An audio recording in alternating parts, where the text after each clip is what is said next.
시청자 여러분, 주말 잘 보내셨어요? 시장을 여는 아침 글로벌 직스 본격적으로 시작합니다. 네, 주말 사이에 참 많은 일들이 있었습니다.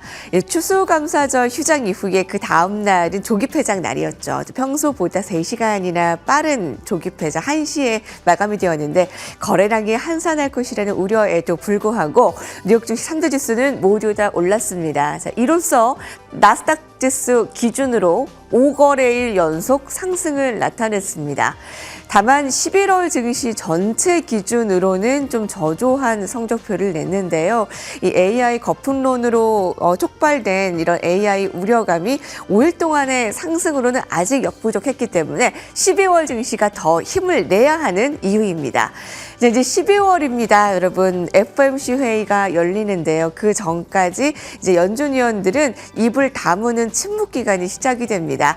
이제 12월에 금리 인하가 거의 기정사실화 되고 있는 것 같고요. 증시는 어떻게 흘러갈까? 자, 그에 대한 전략을 저희와 함께 하시기 바랍니다. 12월도 함께 해주시기 바랄게요. 지금부터 출발합니다.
글로벌 비트 시간입니다.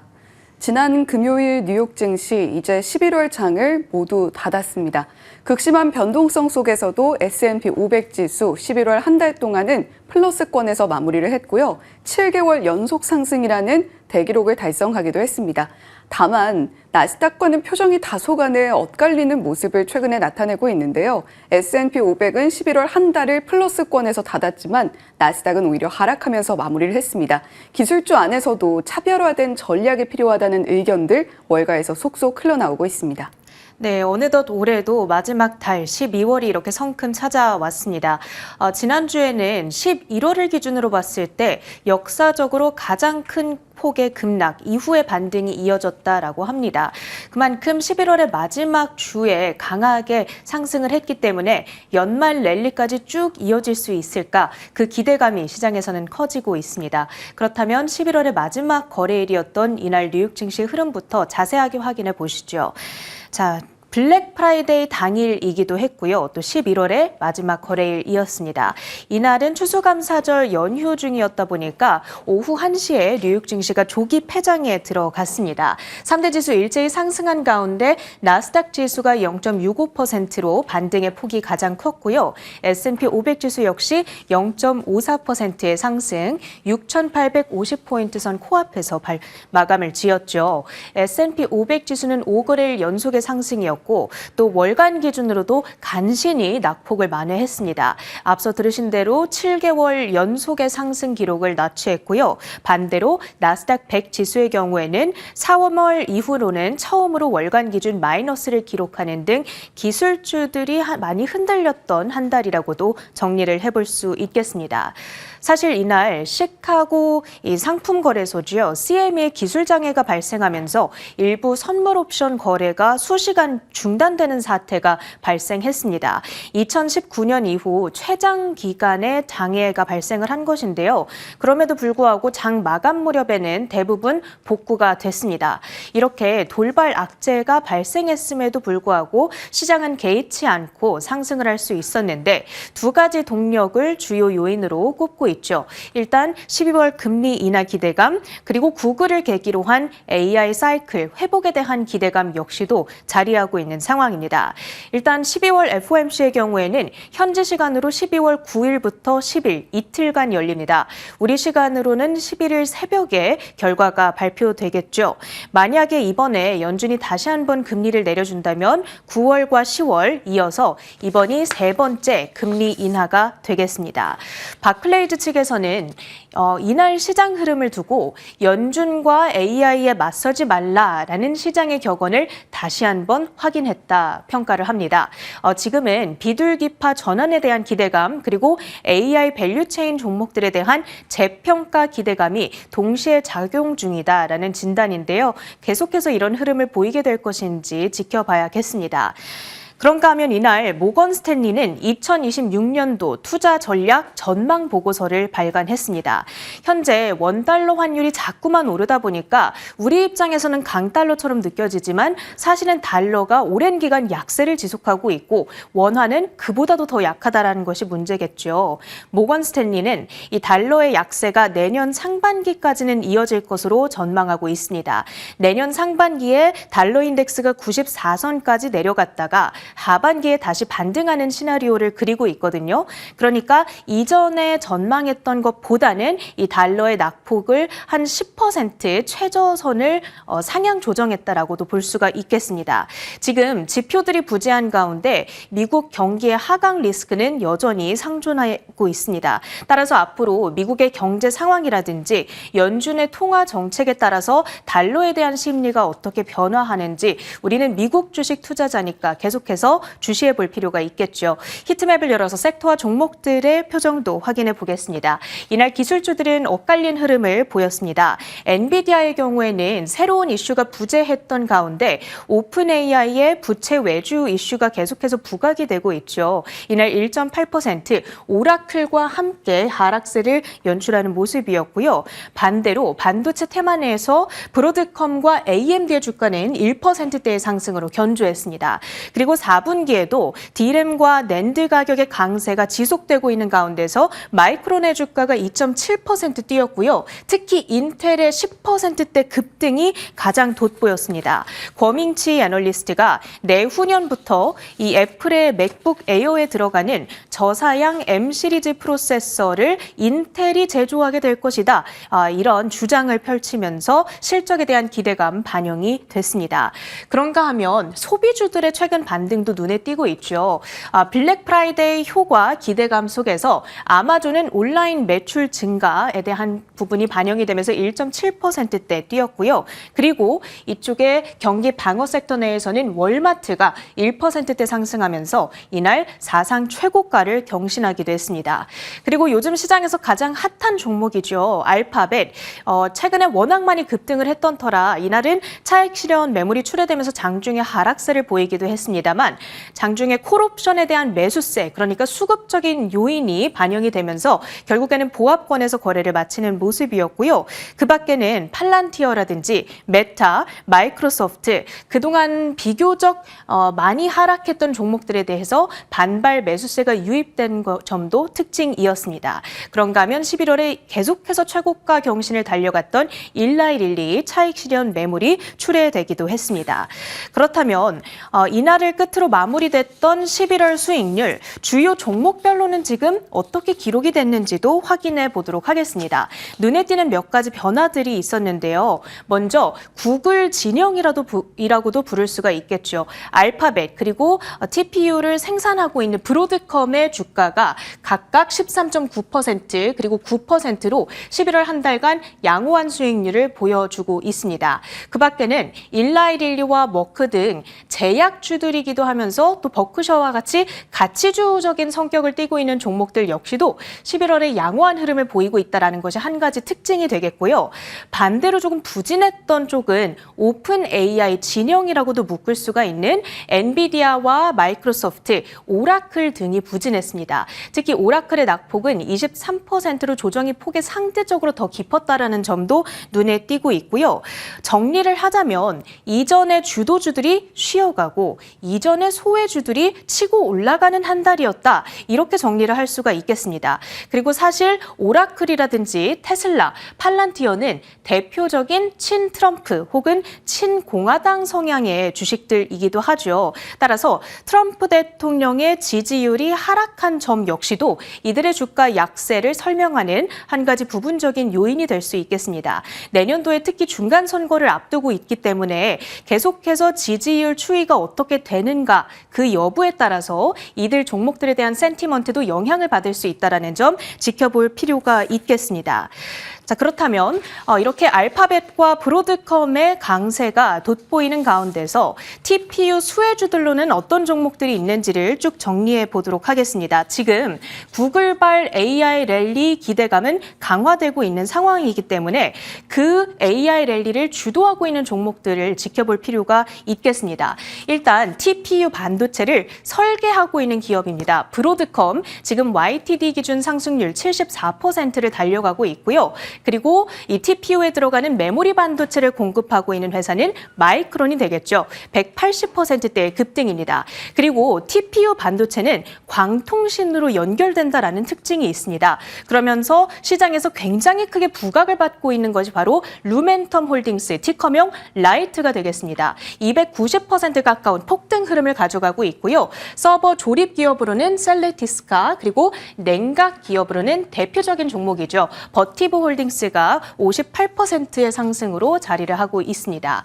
그 밖에는 디지털 신호를 처리하고 있는 기업이죠. 마벨 테크놀로지스, 그리고 광통신 관련주로 두 가지 종목이 더 있습니다. 시에나와 코히어런트, 그리고 네트워크 장비를 제공하고 있는 아리스타 네트워크스, 마지막으로 생산을 담당하고 있는 회사로는 TSMC를 꼽아볼 수가 있겠습니다. 물론 이들 종목들은 전부 다 이미 올해 들어서 많이 올랐다라는 특징이 있습니다. 하지만 앞으로도 TPU발 랠리가 이어진다면 계속해서 주목해볼 만한 종목들로 정리를 해보시면 좋을 것 같습니다. 마지막으로 한 주간의 일정까지 정리를 해보도록 할 텐데요. 일단 이번 주를 시작으로 연준의 블랙아웃 기간 돌입을 하게 됩니다. 물론 12월 1일 파월 의장의 연설이 예정돼 있기는 합니다만 블랙아웃 기간에는 통화 정책과 관련해서 발언을 삼가는 것이 맞기 때문에 아마도 이 통화 정책과 관련한 언급은 나오지 않을 것으로 예상을 해볼 수가 있겠습니다. 그리고 12월 1일부로 연준의 양적 긴축 드디어 종료가 됩니다. 유동성 확대에 대한 기대감을 키워볼 수가 있겠고요. 그 밖에는 주요 종목들의 실적 일정도 보시죠. 2일인 화요일 크라우드 스트라이크와 마벨 테크놀로지스, 3일인 수요일에는 세일즈포스와 스노우플레이크, 그리고 그 밖에 소비 관련주들의 실적 역시도 예정이 되어 있고요.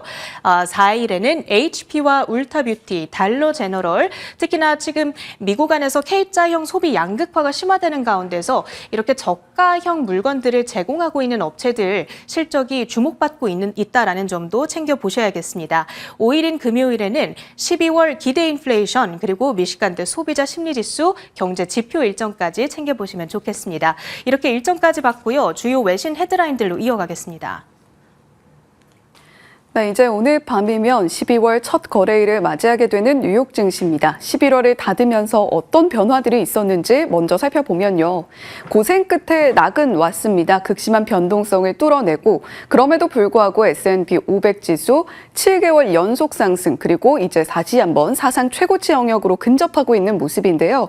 6,920포인트가 사상 최고치 찍었던 때입니다. 그리고 지난 금요일 마감 당시에는 6,849포인트 선까지 올라와 있던 S&P 500 지수였죠.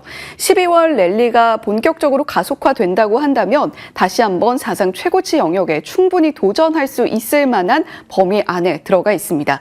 자, 그런데 나스닥 100은 0.8% 지난 금요일장에 오르면서 마무리를 했는데요. 주간 기준으로도 2.14% 나쁘지 않아 보입니다. 그런데 월간 기준으로는 1.5% 오히려 하락했던 나스닥 100이었는데요. 나스닥 안에 있는 기술주들이 수급이 조정을 좀 받았다, 이렇게 좀 해석을 해볼 수 있을 것 같습니다. 5달 만에 최대 주간 상승폭을 보였던 S&P 500 지수와 나스닥의 표정이 다소 엇갈리고 있음을 알 수가 있는 지점이겠죠. 자, 실제로 기술주에 대한 차익 매물이 좀 출회가 되면서 4월 이후에 꾸준히 기술주는 플러스권에서 마무리를 하는 모습이었는데, 이번 11월 달 안에서는 차익 매물이 출회됐음을 뚜렷하게 증거하고 있습니다. 헬스케어, 방어주, 수급 이동의 순환매가 이루어지고 있다는 이야기인데, 이번 주에도 파이퍼 샌들러, 에버코어, ISI 등에서 헬스케어, 바이오 관련한 컨퍼런스 진행하니까요. 관련해서 또 한 번 순환매 자극받아갈 수 있을 것인가 여부 체크해 보시면 좋을 것 같습니다. 자, 블랙 프라이데이 연말 소비 시즌에 대한 힌트, 그리고 미국의 견조한 경기를 증거를 해줄 수 있을까요? 미국의 소비 3분의 2가량이 GDP를 지탱한다라는 것은 너무나 잘 알려져 있는 이야기입니다. 어도비 리포트가 온라인 쇼핑이 역대 최고 기록을 달성할 전망이다라고 발표를 했는데요.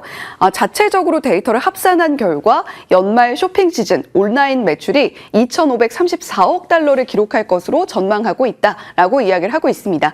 온라인 기반의 매출이 YOY 기준으로 5%가량 늘어날 수 있다는 것인데, 사이버 위크, 그러니까 추수감사절부터 이번 월요일까지의 기간을 사이버 위크로 통칭을 합니다.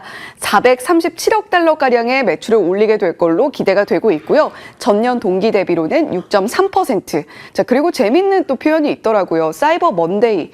주말 동안 쇼핑을 끝내지 못하고 직장으로 복귀를 했는데 몰래 쇼핑하는 수요가 또 엄청나다고 합니다. 그래서 사이버 먼데이라고 칭을 하고요. 142억 달러 추산된다라고 어도비에서 발표를 했죠. 블랙 프라이데이 당일에는 117억 달러 정도의 매출을 올렸을 걸로 기대가 되고 있는데요. 전년 동기 대비 8.3% 꽤나 기록적인 상승폭을 기록해 줄 수 있을 것이다라고 발표를 했습니다. 블랙 프라이데이 안에서 우리가 자극받아갈 수 있는 종목들 한번 좀 체크를 해볼까요? 좀 종목이 많아서 표가 좀 답답해 보이기는 하는데 한번 체크를 해보겠습니다. 모바일 쇼핑 비중이 56%가량으로 상당히 좀 많을 것이다라고 이야기를 하고 있는데요. 아마존은 아무래도 모바일 앱 쇼핑 1위를 차지하고 있다는 점에서 가장 부각받는 종목이기도 합니다. 빅테크, 하이퍼스케일러로서의 지위도 분명히 있습니다만 연말 쇼핑 시즌에 가장 크게 수혜를 받아갈 수 있는 종목 중에 하나라는 것은 이견이 없고요. 쇼피파이의 경우에는 모바일 커머스에 최적화된 강점을 보이고 있다는 점에서 모바일 쇼핑 비중이 늘어나고 있는 현상에서 수혜를 받아갈 가능성 높다라고 점쳐지고 있습니다. 자, 베스트바이는 모바일 앱 기반의 전자제품 AR 시뮬레이션을 제공을 하고 있는데, 이번 쇼핑 시즌에는 또 특별하게 주목할 만한 점이 실질적으로 AI가 소비를 자극할 수 있는 포인트들이 있는가, 그런 부분을 참고해 볼 수 있을 것 같은데요. 베스트바이뿐만이 아니라 여러 기업들 가운데에서 월마트도 주목을 해보셔야 되겠습니다. 오픈 AI와의 파트너십을 통해서 AI 에이전트를 활용하고 실질적으로 광고를 띄워서 소비자들이 바로 구매를 할 수 있게 알고리즘을 설계를 했다라고 하는데, 광고에 대한 매출이 53%, 그리고 소셜 커머스의 경우에는 31%가량의 성장세를 보일 것으로 기대가 되고 있습니다. AI 툴과 소셜 광고 확산과 관련해서는 구글 알파벳, 타겟, 메타 같은 종목들이 함께 거론이 되고 있고요. 자, 그리고 무엇보다도 올 한 해 동안 생각보다 정말 많은 단어로 우리에게 익숙해졌던 BNPL이 있습니다. 이번 연말 쇼핑 시즌에는 202억 달러가량의 매출이 BNPL 쪽에서 나오게 될 것이다라고 전망이 되고 있는데요. YOY 기준으로는 20억 달러가량이 늘어날 것으로 전망되고 있는 상황이죠. 대표적인 종목은 업범입니다. 업범은 실적 발표 때에도 이 BNPL 관련한 대출의 성장세로 인해서 호실적을 발표한 이후에 급등한 이력이 있죠. BNPL 퓨어 플레이 기업으로서 1위로 꼽히고 있습니다. 또 아마존과 파트너십을 맺었다라는 점에서도 상당한 이점이 있겠죠. 그 밖에도 세즐, 클라르나, 페이팔, 블록 등이 있는데, 클라르나의 경우에는 비교적 최근에 상장을 한 기업이긴 합니다만 유럽 기반의 기업이기 때문일까요? 상장 이후에 그다지 성과는 좋지 않다라는 점은 참고해 보실 필요가 있겠습니다. 자, 이렇게 블랙 프라이데이 관련한 종목들, 수혜에 입을 수 있는 종목들 한 번 더 체크를 해봤고요. 자, 이제 본격적으로 헤드라인 꼼꼼하게 살펴보도록 하겠습니다. AI 에코시스템이 변신하고 있는 것 같죠. 앞서서 체리낸커도 브로드컴 관련해서 수혜를 입을 수 있는 종목들, 오픈 AI 진영의 기업들, 주가가 엇갈리는 모습을 짚어주었는데요. 오픈 오픈 AI 아닌 파트너 기업들이 부채를 지고 있다라는 파이낸셜 타임스의 보도가 있었습니다. 오픈 AI 파트너 기업들이 AI 인프라 구축을 위해서 최소 1,000억 달러, 우리 돈으로 140조 원 가량의 부채를 쌓아 올리고 있다라는 이야기인데요. 이게 실질적으로 파이낸셜 타임스에서 제시하고 있는 부분입니다. 오라클과 벤티지 데이터 센터 380억 달러 가량의 부채를 지고 있는 모습이고요. 최대 자금줄이라고 할 수 있을 텐데 오라클은 단독으로도 180억 달러 가량의 부채를 지고 있습니다. AI 캐펙스가 부채의 20%가량 차지하고 있다라고 이야기를 하고 있고요. 블루아울은 데이터 센터 부지 등을 개발하고 있는데 블루아울과 스택인프라는 180억 달러, 블루아울 단독으로도 94억 달러. 하지만 이 모든 부분을 다 합산하더라도 오라클의 부채 비율이 상당히 높게 나타날 수밖에 없게 됩니다. 반면에 마이크로소프트도 오픈 AI 진영의 대표적인 기업 중에 하나인데요. 최대 투자자이자 130억 달러를 직접 투자하고 있죠. 하지만 부채보다는 자사 현금 활용의 비중이 상당히 높다라고 이야기가 되면서 애저 인프라 확장 목적으로 200억 달러의 채권을 발행했음에도 불구하고 주가는 상당히 견조한 모습을 나타내고 있습니다. 자, 이렇게 부채가 집중되는 쪽이 과연 어느 쪽일까? 챗 GPT 사용자는 이제 일별로 2억 명을 넘어서고 있습니다. 연간 500억 달러의 인프라 비용이 발생한다라는 점에서 주식 발행보다 일단 파트너 부채 쪽에 기울고 있는 오픈 AI인데요. 레버리지 모델을 취하고 있는 만큼 파트너 기업들의 부채가 상당히 좀 부담이 될 수 있다라는 지적이 나오고 있습니다. 만약에 연쇄적으로 확산이 된다라고 한다면 상당히 문제가 될 수 있는 부분이겠죠. 데이터 센터는 올해 말까지 100만 개 이상 GPU 클러스터 배치하는 것이 목표다라고 밝힌 오픈 AI인데요. 글로벌 데이터 센터 전력의 10%가량을 차지하게 될 전망입니다. 파이낸셜 타임즈는 테슬라는 도조 그리고 구글 TPU와 다르게 오픈 AI는 하드웨어를 직접 소유하는 게 아니라 파트너사를 통한 아웃소싱 전략을 취하고 있다. 비용 분산 효과가 분명히 있지만 파트너사들의 재무 건전성에는 상당한 압박이 되고 있다라고 평가를 하고 있습니다.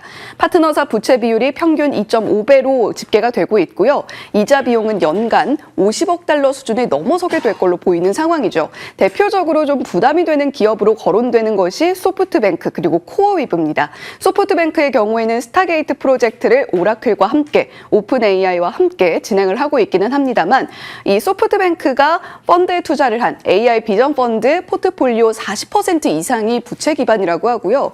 코어위브의 경우에는 아무래도 스타트업 특성상 대출에 대한 금리, 부채에 대한 금리가 높을 수밖에 없습니다. 10에서 15% 수준까지 올라가게 되기 때문에 코어위브로서는 수익화가 이번에 또 지연되고 있음을 실적 발표에서 나타냈던 만큼 상당한 부담이 될 수 있다는 점은 참고해 보실 필요가 있겠죠.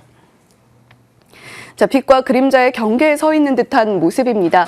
파이낸셜 타임즈는 AI 황금 시대, 부채의 검은 그림자라고 표현을 했는데요. 수익화에 만약에 성공을 한다면 이 파트너사의 매출이 5배 이상 늘어나게 될 수 있는데 수익화에 실패할 경우에는 2027년에 달하면 디폴트 위험이 20%까지 올라가게 된다라고 평가하고 있습니다. 오픈 AI의 현재 밸류에이션은 1,570억 달러 수준이 되는데요. 주요 리스크는 IPO 지연을 통해서 파트너사들의 엑시트 제한될 수 있다는 점, 계속해서 수익화 지연 문제로 이어질 수가 있겠고요. 에너지 비용은 데이터 센터 한 개당 연간 1억 달러가량이 소요가 되는데 미국 내의 여러 가지 규제로 인해서 이 데이터 센터 건설과 가동이 늦어질 수 있다는 점은 참고해 보실 필요가 있겠습니다. 자, 그리고 규제 이슈도 있는데요. EU의 AI 액트가 2026년부터 발효가 됩니다. 데이터 센터에서 사용되는 에너지 효율에 대한 기준이 강화되기 때문에 이러한 부분들도 오픈 AI의 발목을 잡을 수 있다는 점은 참고해 보실 필요가 있겠죠. 자, 구글 TPU가 그런데 또 여기서 등장을 합니다. 오픈 AI 진영과 구글 TPU 진영이 완전하게 좀 나뉘어져 있는 줄 알았는데 반도체 리서치 기관인 세미 애널리시스에 따르면 오픈 AI가 엔비디아의 TPU 구매를 언급하면서 가격 30%가량을 내려달라라고 협상을 진행하고 있다고 하죠.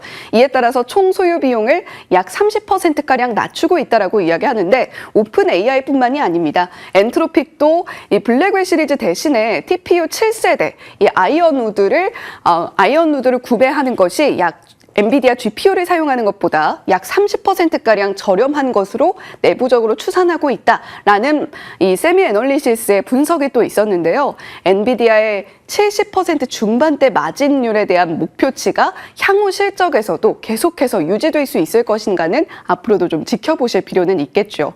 오픈 AI로서는 총 소유 비용을 낮춘다라는 점에선 상당한 장점이 있겠습니다. 자, 그렇다면 AI 관련해서는 모두가 승자라는 내러티브는 끝이 난 걸까요? 구글 밸류체인과 오픈 AI 밸류체인 사이에 최근에 주가가 굉장히 크게 엇갈리고 있습니다. 11월 들어서 이렇게 빨간색으로 표시된 부분이 오픈 AI 진영이고요. 초록색으로 표시된 부분이 구글 진영이라고 보시면 되겠습니다. 구체적으로 어떤 기업들이 있는지 앞서서 체리앵커도 조금 언급을 해주었습니다만 상세하게 짚어보시죠. 자, 진영 간의 대결이라면 관련주를 정리하고 가는 것도 나쁘지 않을 것 같습니다. 구글 진영의 경우에는 당연히 구글 알파벳 A가 포함이 되겠고요. 브로드컴, 셀레스티카의 경우에는 이 네트워킹 쪽을 좀 담당하는 장비, 부품이라고 보시면 되겠고, 루멘텀은 광통신 관련주인데 루멘텀도 올 한 해 동안 주가가 200% 넘게 올랐습니다. 광통신 쪽도 앞으로 통신에 대한 수요가 계속해서 커지고 넓어질 것이기 때문에 지속적으로 지켜보실 필요가 있겠고요. 또 기판 관련 종목이죠. TTM 테크놀로지스 역시도 구글 TPU의 진영으로 분류가 되고 있습니다. 자, 오픈 AI 진영은 상대적으로 좀 익숙한 종목일 것 같은데요. 엔비디아, 소프트뱅크, 오라클, 마이크로소프트, AMD, 코어위브 같은 종목들이 꼽히고 있으니까요. 참고해 보시면 좋을 것 같습니다. 글로벌 비트 전해드렸습니다.